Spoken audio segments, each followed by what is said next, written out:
pagi. Assalamualaikum warahmatullahi wabarakatuh. Saat ini sedang ramai di pemberitaan tentang Museum Hagia Sophia yang dibaca Hagia Sophia menjadi masjid. Namun sesungguhnya ada yang lebih penting lagi, sejarahnya. Sejarahnya tidak lepas dari apa yang disampaikan oleh Nabi Muhammad SAW 1400 tahun yang lalu ketika beliau menyampaikan bahwa Konstantinopel akan ditaklukkan, dan yang menaklukkannya sebaik-baiknya pemimpin dan sebaik-baiknya pasukan. Mungkin saat ini kata-kata tersebut biasa, tapi bayangkan itu disampaikan 1400 tahun yang lalu, seperti halnya katakanlah satu daerah kecil di Indonesia, mungkin katakan Bandung atau Surabaya atau Medan atau Banjarmasin yang mengalahkan Rusia, Cina atau Amerika. Seperti itu. Tidak terbayangkan seperti apa kondisi tersebut. Namun keadaan tersebut tidak membuat para sahabat gentar. Justru kata-kata Nabi membuat mereka percaya diri. Lalu Abu Ayyub Al-Ansori, sahabatnya yang saat itu usianya sudah 80 tahun, ikut menyerang. Tetapi karena kekuatan Konstantinopel luar biasa, kalah, dan akhirnya Konstantinopel tidak bisa ditembus. 1000 tahun tidak bisa ditembus. Kemudian lahirlah kerajaan Utsmani, dan 1200 itu ada 7 orang sultan, dan yang ketujuh itulah Sultan Muhammad Al-Fatih. Nah, Sultan Al-Fatih ini dilahirkan, namun ditanamkan sebuah keyakinan yang diturunkan oleh para gurunya dan orang tuanya, bahwa kamulah Al-Ghazi, sang penakluk yang terpilih, bahwa sebaik-baiknya pemimpin dan sebaik-baiknya pasukan. Ini adalah sebuah keyakinan yang menghujam ke dalam hati Al-Fatih, meskipun ia masih belia. Semenjak anak-anak ditanamkan sehingga menjadi sebuah belief system, sebuah kepercayaan yang menghujam dalam dadanya. Dan benar saja, ketika usianya masih sangat belia, masih sangat muda, ia memimpin pasukannya untuk menyerang Konstantinopel yang 1000 tahun tidak pernah ditaklukkan.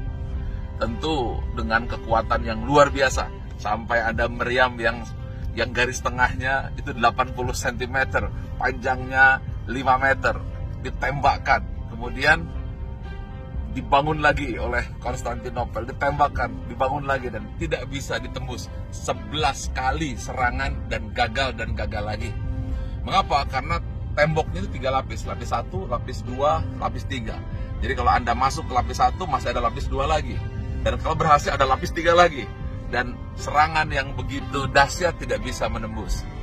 Kemudian saat suasana yang sudah dikatakan hampir putus asa, tiba-tiba Sultan Muhammad Al-Fatih membuat sebuah kejutan yang luar biasa. Jadi kalau kita melihat Konstantinopel ini, ada sebuah selat atau katakanlah sungai kecil yang disebut dengan Selat Golden Horn.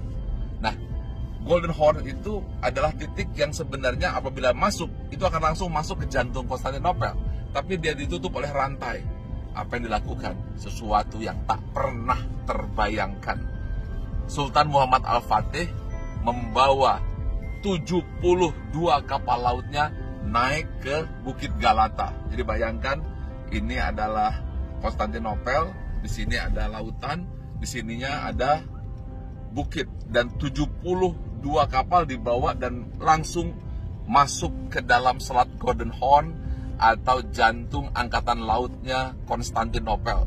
Dan akhirnya singkatnya dikalahkanlah pada tahun 1453, dan disitulah sejarah yang luar biasa sehingga tempat ibadah tersebut diganti menjadi masjid. Namun perjalanan akhirnya membuat masjid yang sudah dipakai tersebut berubah lagi menjadi museum oleh Kemal Pasha Atatürk selama hampir 80 tahun. Dan hari ini di tahun 2020 museum tersebut kembali menjadi masjid. Nah, Apa yang saya ingin sampaikan kepada Anda, bahwa inilah spirit semangat pantang menyerah, kata harus yang masuk ke dalam hati, serta keyakinan membara di dalam jiwa. Itu yang juga harus Anda ingat, bahwa untuk membangun bangsa, membangun Indonesia harus punya keyakinan kuat seperti Sultan Muhammad Al-Fatih.